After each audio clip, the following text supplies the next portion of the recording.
Kita mulai ya. Bismillahirrahmanirrahim. Assalamualaikum warahmatullahi wabarakatuh. Waalaikumsalam warahmatullahi wabarakatuh.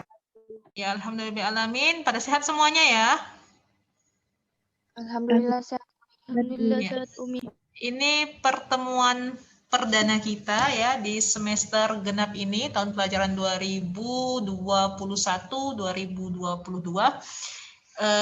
Selamat datang dan bergabung kembali ya untuk seluruh siswa-siswi yang naik ke kelas 11 ya. Mudah-mudahan naik semuanya ya di kelas 11. Jadi pesan saya ya sebelum memulai pembelajaran di semester ini, saya ingatkan sekali lagi kepada kalian semua untuk tetap semangat ya untuk melakukan pembelajaran kita, walaupun lagi-lagi kita harus pada kondisi ini ya untuk daring kembali, tapi ini tidak mengurangi esensi daripada kegiatan pembelajaran kita. Artinya apa? Tidak ada lagi kata malas-malasan, tidak ada lagi ya toleransi untuk siswa-siswa. Ini kan karena daring misalnya. Jadi ya itu kami di rumah skala ala kadarnya aja belajar, tapi nanti akan dapat nilai maksimal. Tidak akan ada lagi.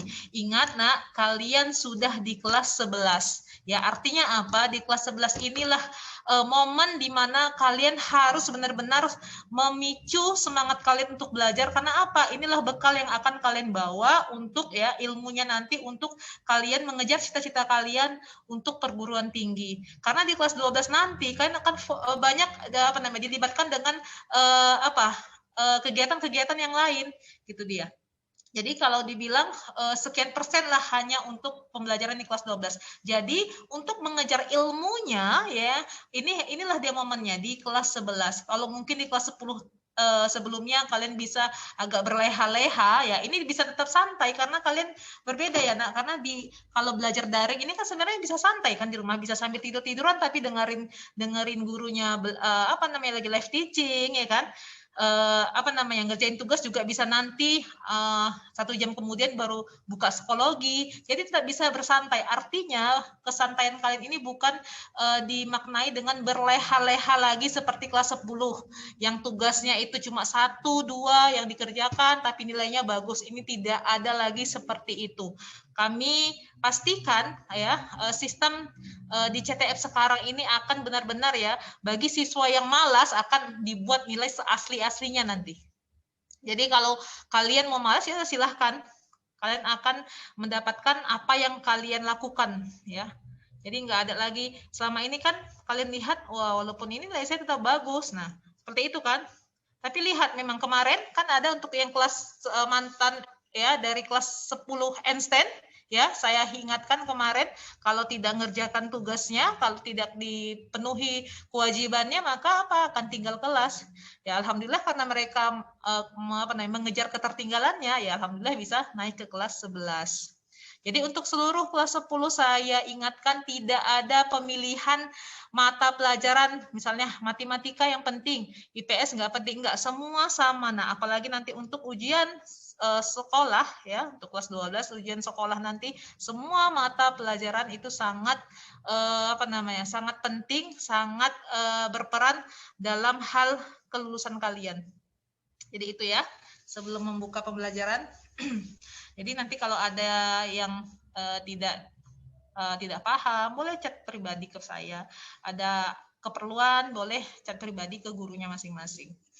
Oke, saya share terlebih dahulu materinya.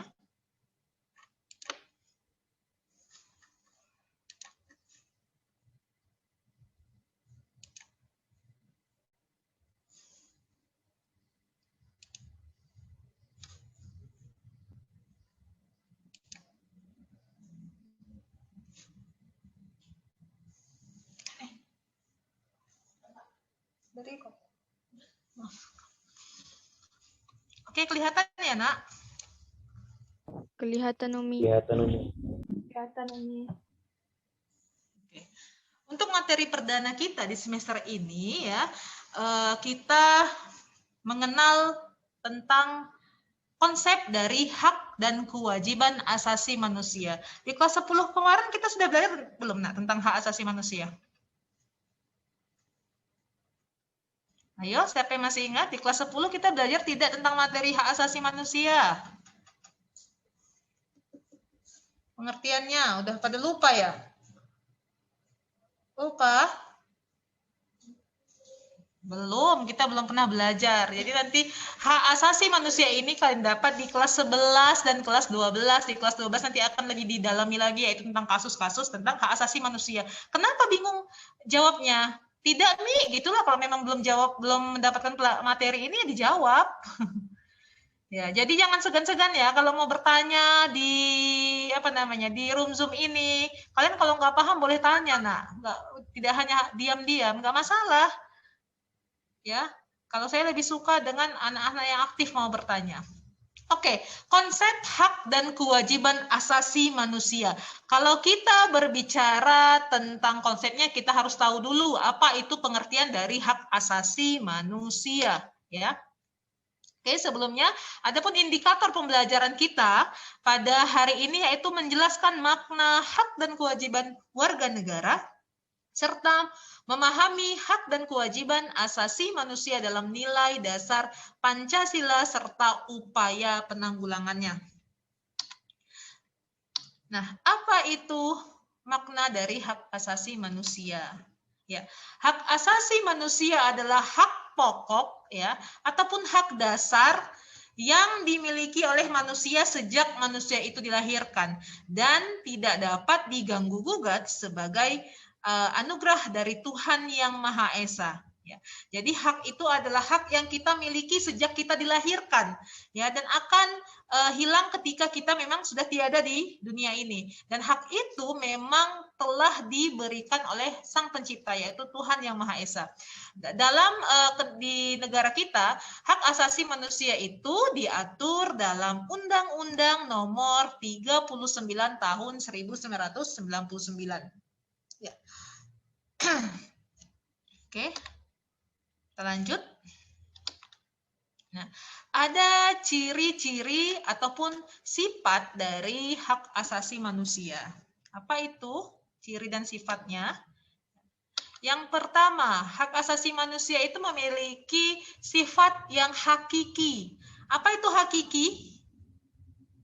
Kalau dari padanan katanya bahasa hakiki, apa itu maksud hakiki? Halo, ada yang bisa kasih pendapat? Hakiki. Sebenarnya, Mem. Iya, yang sudah sebenarnya. Artinya dia tidak bisa tergugat lagi ya, istilahnya diganggu-gugat lagi. Sudah haknya, sudah hakikinya sudah seperti itu dia. Itu dia ciri dari hak asasi manusia. Sudah sejatinya seperti itu. Universal. Apa artinya universal? Universal artinya menyeluruh ya. Umum ya, artinya hak asasi manusia ini bukan hanya diberikan berdasarkan kepada kelompok-kelompok tertentu ataupun berdasarkan derajat kelas misalnya untuk yang kaya saja, tidak, tapi seluruh manusia yang ada di muka bumi. Ketiga, tidak dapat dicabut. Ya, artinya pemerintah misalnya ketika kita dikenai sanksi kriminal gitu ya, kita mendapatkan sanksi kriminal gitu, pemerintah tidak bisa mencabut hak kita karena itu memang ada ketika kita sampai kita meninggal dunia. Terakhir adalah tidak dapat dibagi. Jadi kita tidak bisa memberikan hak kita karena setiap orang sudah memiliki hak asasi manusianya masing-masing. Oke. Nah, kalau ada hak asasi manusia, tentunya ada kewajiban asasi manusia. Nah, apa itu kewajiban asasi manusia?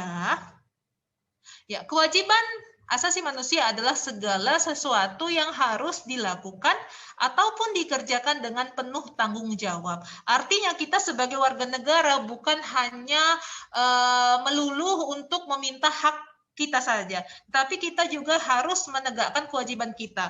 Apa itu kewajiban kita? Ya, kalau secara umum kewajiban kita adalah bisa membela negara kita. Artinya bukan harus mengangkat senjata, tetapi dengan cara apa? Membela negara dengan tidak plagiarisme, ya, tidak berkhianat dengan negara, dan untuk kalian sebagai pelajar, kewajiban kalian adalah belajar dengan giat, belajar dengan sungguh-sungguh untuk bisa apa? Mengharumkan nama baik negara kita. Jadi sebenarnya nggak susah kan, nak, gampang, ya. Kalian cukup dengan prestasi-prestasi yang membanggakan, yang bisa mengharumkan nama bangsa, nama negara, itu sudah menjadi kewajiban kalian.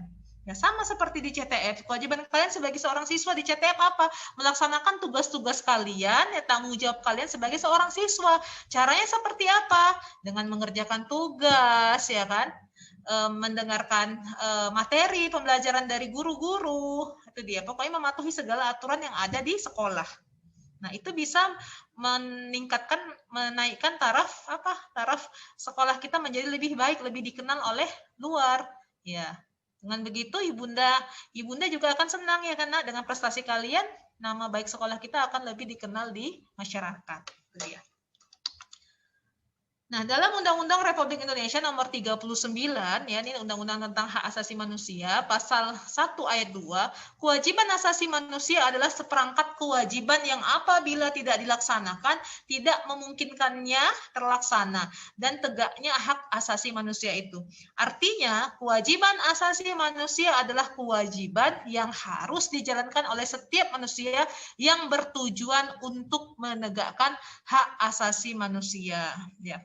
Kalau kita jadi kita harus saling sinkron dia. Kalau kita menginginkan hak kita, kita tegakkan, tunaikan dulu kewajiban kita sebagai warga negara yang baik, ya, sebagai seorang pelajar, sebagai seorang siswa, gitu dia. Sampai sini ada yang mau ditanyakan? Tidak, Mi. Tidak, lanjut. Oke. Nah, hak asasi manusia tertuang dalam Undang-Undang Nomor 39 Tahun 1999. Yaitu apa? Hak untuk hidup, ya. Hak untuk berkeluarga dan melanjutkan keturunan, ya. Hak untuk mengembangkan diri dan hak untuk memperoleh keadilan. Dan hak yang ada yang saya tampilkan ini, nah, bukan ini saja, ini masih sebagian dari hak asasi manusia kita yang tertuang dalam undang-undang. Kalau kita lihat, kita buka undang-undang dasar kita, ya, tahun 1945, hak asasi, ya, itu ada bab khusus yang mengatur tentang hak asasi manusia. Pasal berapa? Pasal 28A sampai 28J yang isinya adalah hak kita sebagai warga negara, hak untuk memperoleh hak untuk beragama, hak untuk berserikat, berkumpul, memperoleh pendidikan, kesehatan, ya kan, untuk mendapatkan keadilan, persamaan di muka hukum, itu semuanya ada tertuang dalam pasal 28A sampai 28J. Nah, sebenarnya hak asasi manusia ini adalah adopsi dari luar, ya. Jadi dari luar negeri, di bangsa Eropa, ya, abad ke-11 kalau saya tidak salah. Kalau sejarahnya itu yang memperkenalkan hak asasi manusia. Jadi salah satunya adalah negara Amerika Serikat yang pertama kali mengadopsi hak asasi manusia ini, ya, dengan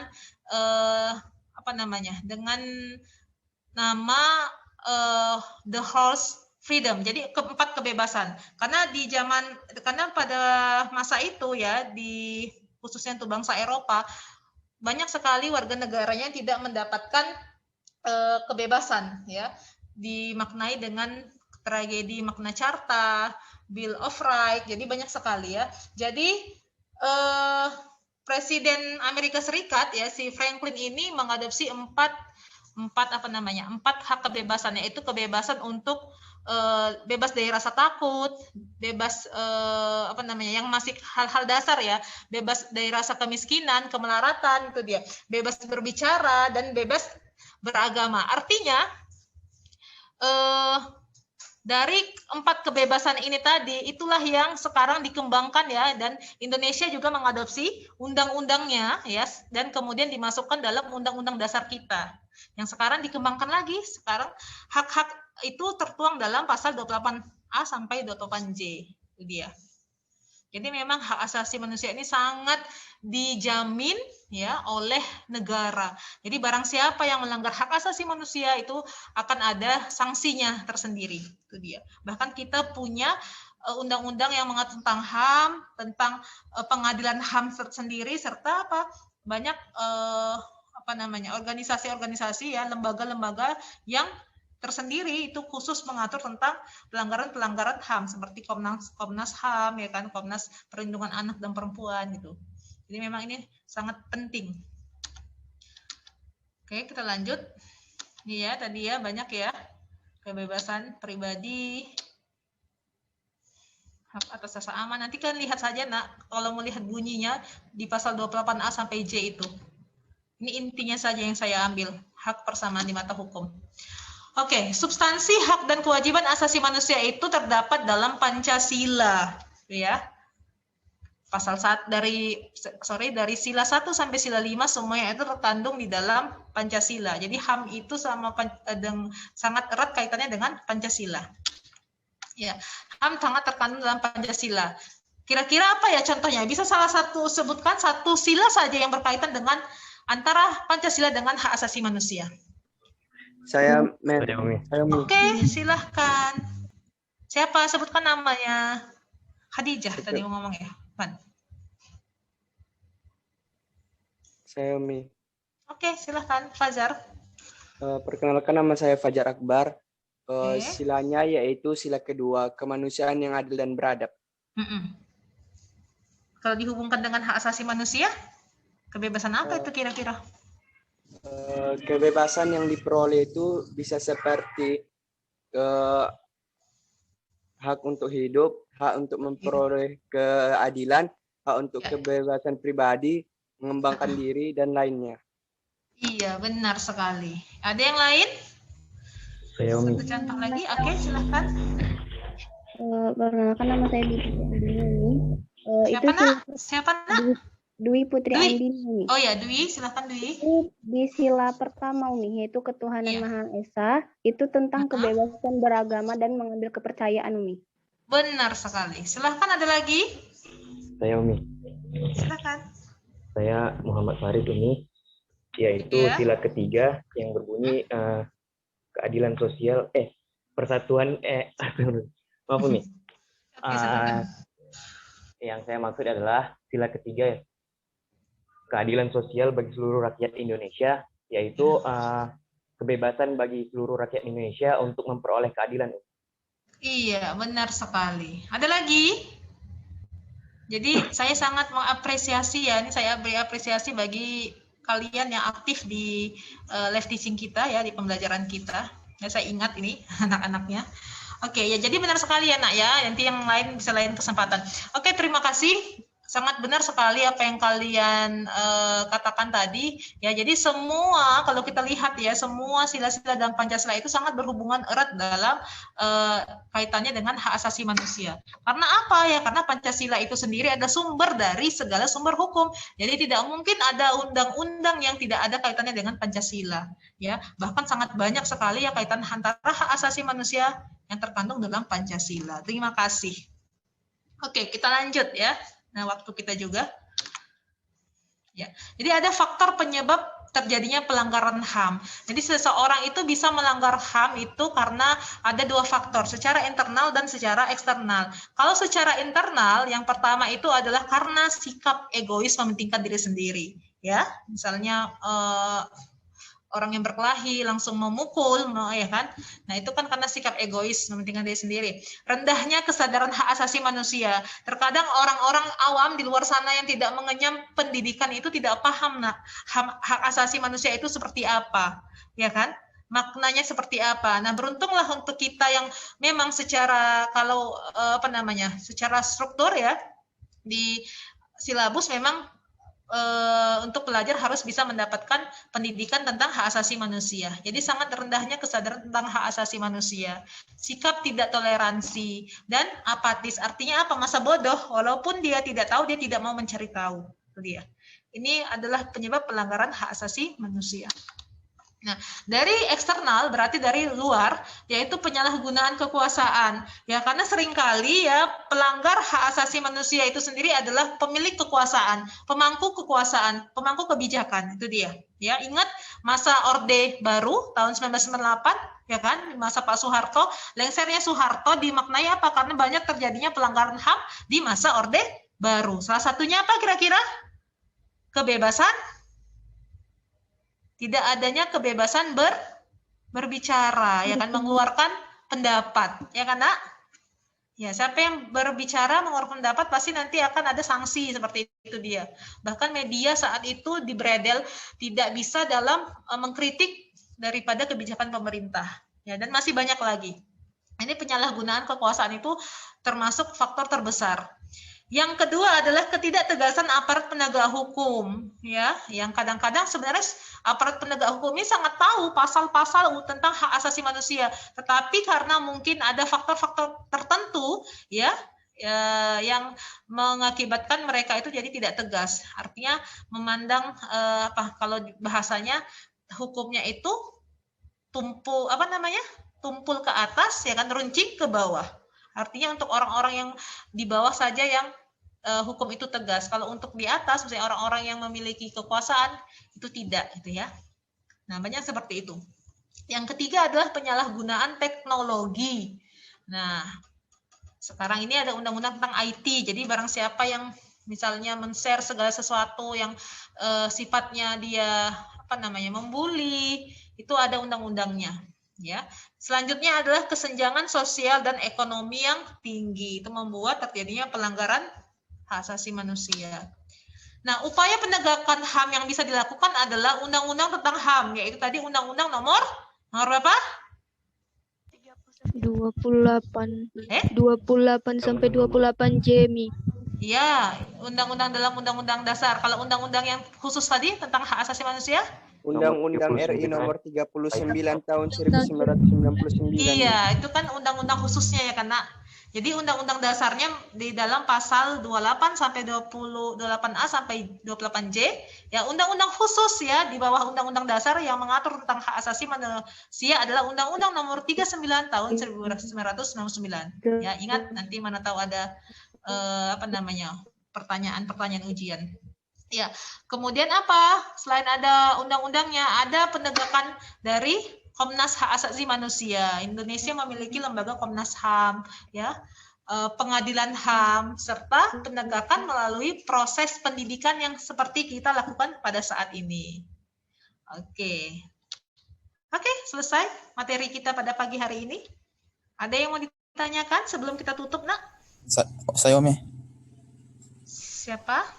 Imam Mustafa. Imam, oke. Begini Umi, saya menanya, jika seorang pembunuh ingin membunuh kita Umi, berarti kan Umi pembunuh itu ingin merebut hak hidup kita Umi. Ya kan Umi? Lalu apakah kita boleh membunuh pembunuh tersebut dalam bentuk pertahanan diri Umi? Iya, terima kasih. Jadi artinya pertanyaannya adalah bagaimana hukum seseorang yang melukai seseorang itu dengan dalih misalnya pembelaan diri gitu ya? Iya Umi. Pembelaan diri ya. Jadi secara undang-undang dalam konsep apapun yang namanya menghilangkan nyawa orang lain itu tetap dinyatakan bersalah ya. Ya, ada pernah kasus begal motor ya yang membegal seorang korban dan korbannya itu ternyata tarik-tarikan tapi si pembegalnya yang itu saya lupa tuh di kasus di mana, di Jawa Timur atau Jawa mana ya.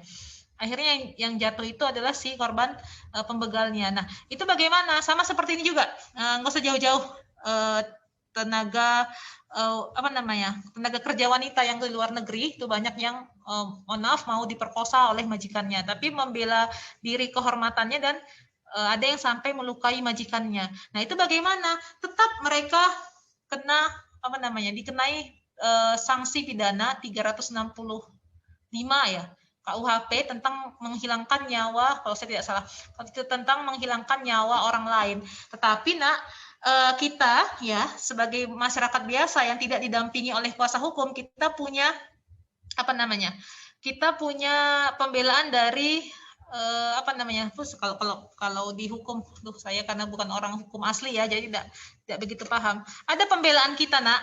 Artinya apa? Pengurangan sanksi ya yang diberikan atas dasar pembelaan diri. Artinya tadi secara konsep apapun menghilangkan nyawa orang lain kita bersalah. Tetapi ketika kita lakukan dengan cara membela diri, ada pengurangan sanksi yang bisa kita dapatkan. Itu dia. Ada kejadian kemarin saya baru ini juga, seorang bos dan karyawan membunuh bosnya karena karyawannya sudah ketahuan 2 kali memperkosa istrinya. Nah itu ternyata kasusnya yang saya baca ya di media sosial, tetap si pelaku pembunuhan walaupun dia dirugikan sebenarnya kan, karena yang si korban sebenarnya istrinya kan, tapi tetap dia dikenai pidana karena membunuh bosnya seperti itu. Jadi tidak ada dalam pidana kita itu, karena hukum itu tidak tidak membuat proses itu menjadi proses tentang perasaan, jadi tetap ada logikanya. Nah, kalau memang menghilangkan nyawa seseorang tetap dikenai pidana. Nah, tapi nanti akan ada pembelaan ya dari kita, karena apa dilakukan, kan ada cross check kembali, ada namanya reka adegan pembunuhannya seperti apa, motifnya kenapa, kan ditanya. Karena berbeda. Nah, membunuh biasa dengan membunuh secara berencana itu sangat berbeda jauh sanksinya, karena nanti akan ditanyai sama polisi motifnya apa, itu akan berbeda nanti sanksi-sanksi yang dilakukan, pasal yang dikenakan akan berbeda, dilihat dulu kasusnya seperti apa, gitu dia, Imam ya. Baik Umi. Gimana Imam? Iya, tapi kalau secara khusus jadi berapa waktu lamanya Mi?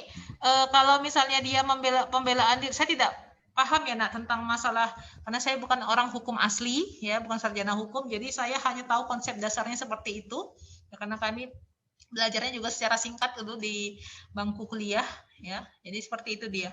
Kalau secara pasalnya junto berapa saya kurang paham gitu Imam. Oke ya. Oke, ada lagi? Kalau tidak ada kita tutup ya. Terima kasih untuk kalian semuanya. Saya ingatkan sekali lagi ya, untuk bagi siswa-siswi juga yang terkendala masalah misalnya sinyal, masalah ataupun apapun itu, perangkat kah atau apa, itu harap dikomunikasikan dengan gurunya. Nah, jangan nanti sampai sudah akhir semester ya, ketika gurunya mau menagih, mau memberikan nilai kalian di rapat, baru kalian bilang, karena ada pengalaman ya beberapa siswa seperti itu, Bu, ini saya ternyata nggak bisa, perangkat saya begini begitu gitu ya, sinyal nggak ada. Nah, akhirnya apa? Kalian yang sulit karena tugas itu sudah bertumpuk, kalian jadi bingung mau ngerjakan yang mana, sementara mata pelajaran itu banyak. Jadi tetap cepat dikomunikasikan dengan gurunya. Lagi-lagi adalah intinya komunikasi dengan guru langsung via WA pribadi gurunya saja, Nak. Komunikasikan kenapa kalian tidak bisa terlambat, artinya terlambat untuk mengerjakan tugas, apa kendalanya. Jadi bisa dicari solusinya seperti apa. Gitu ya. Untuk seluruh kelas 11 ya. Jadi terima kasih untuk partisipasinya. Mudah-mudahan di pertemuan selanjutnya kalian bisa rame seperti ini. Saya sangat senang sekali ya. Juga aktif juga ya. Terima kasih. Saya akhiri dengan alhamdulillahirabbil. Assalamualaikum warahmatullahi wabarakatuh. Waalaikumsalam warahmatullahi wabarakatuh. Terima kasih Umi.